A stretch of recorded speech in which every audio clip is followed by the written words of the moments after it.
into. The sun was shining through the windows, and things had started pleasantly enough. But then my infant son Sean's colicky tummy ache began. He was howling in pain. As he yowled, I developed a throbbing migraine from the stress and anxiety that were mounting. Soon I was sobbing in physical and emotional pain. I did everything I could to comfort my son, but nothing was helping. Finally, after one last tummy and back massage, I put my crying son in his crib and left him there, overwhelmed at my sense of failure. I then crawled into my bed, sobbing because I couldn't be a good enough mother to little Sean. I was a 20-year-old mother to a child who was the absolute light of my life.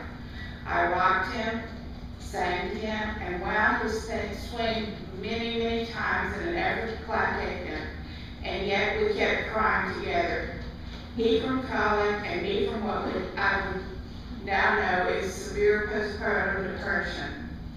I wanted to be the perfect mother for him because Sean was the most perfect and precious baby I could have ever imagined. Despite my efforts, however, we spent most of our time together crying and barely sleeping. My husband was going to school and working full time.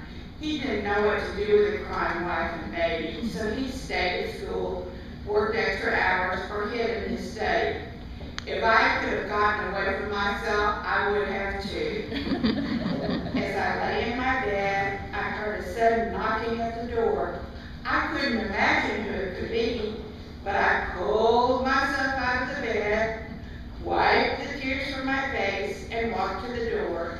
To my utter surprise, it was my daddy.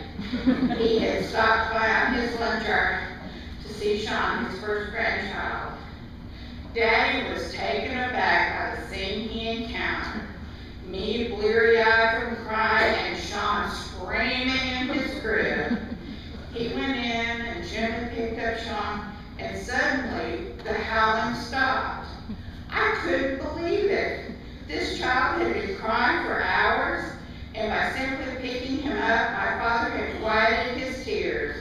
I felt like a totally incompetent mother. As I stood in the hall, Daddy walked over to the rocker and snuggled Sean into his chest with the little guy's head lying on his shoulder. That is when it hit me. Daddy didn't have any expectations of Sean or himself. He just wanted to visit his infant grandson. There was no stress between them.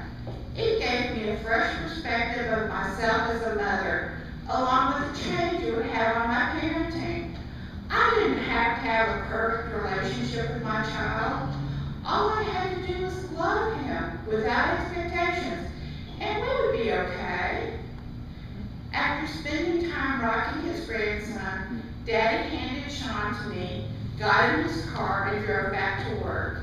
I carried Sean to my bed where we cooed, sang, and he blew little baby spit bubbles at me for quite a while. The tension between us had evaporated. After playing, Sean nodded off to sleep, and I joined him for a peaceful nap.